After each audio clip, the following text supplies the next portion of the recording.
Madame, Monsieur, bienvenue. Vous faites bien de nous choisir pour vous informer. La Cour d'appel de la province du Lualaba, faisant office de la Cour administrative, rendra son verdict ce jeudi 9 mai sur les contentieux électoraux des résultats provisoires de l'élection du gouverneur au Lualaba opposant les regroupements politiques AAUNC et Fifi Masuka Saini et Moufundi Clément, élus respectivement gouverneur et vice-gouverneur de cette province minière. Pour le regroupement AAUNC, le corps électoral était infecté le jour du vote, argument que rejettent les avocats de Fifi Masuka. Jean-Claude Mukenga pour les détails.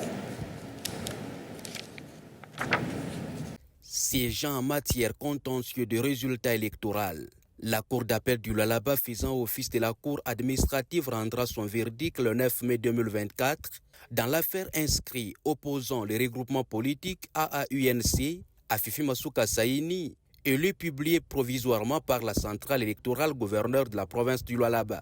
C'est ce qu'a dit le premier président de cette cour lors d'une audience publique tenue ce mardi 7 mai, bien avant de prendre l'affaire en délibéré.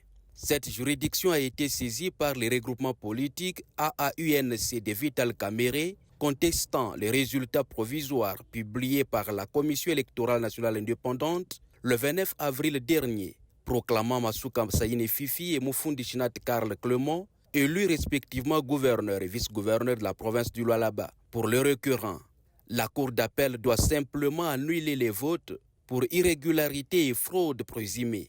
Le regroupement AAUNC se fonde sur les dispositions combinées de l'article 19 du règlement intérieur de l'Assemblée provinciale du Lualaba, de l'article 10, 158 et 170 de la loi électorale, des articles 198 alinéa 2 de la Constitution et 23 de la loi numéro 08/012 du 31 juillet 2008 portant principes fondamentaux relatifs à la libre administration des provinces. Pour la partie des Manderes, l'élection des gouverneurs et vice-gouverneurs doit être annulée pour l'inéligibilité des candidats, bourrage des urnes, achat des votes et fraude électorale.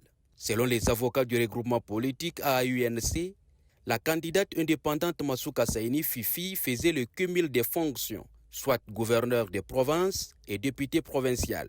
Sur la liste s'ajoutent 6 autres membres de son gouvernement. Le parti AAUNC a révélé que la gouverneure Masuka Saini Fifi, proclamée provisoirement par la CENI, continue à poser des actes qui prouvent qu'elle engage les gouvernements. C'est notamment la révocation et affectation des agents, la mise en garde des bourgmestres et autres. Pour cette partie au procès, Masuka Saini Fifi se métamorphose de député provincial en recevant les honneurs militaires en tant que gouverneur à l'extérieur de l'hémicycle provincial et une fois à l'intérieur, elle devient députée provinciale. En répliquant à tous ces moyens soulevés par la partie de Manderes, les avocats de la gouverneure Masuka ont rejeté toutes les accusations.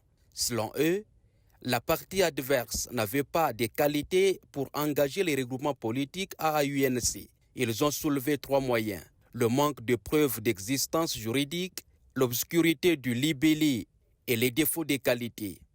Pour eux, Masuka Saini Fifi n'a jamais fait 2 mandats comme vice-gouverneur, encore moins comme gouverneur, conformément à l'article 241 de la loi électorale.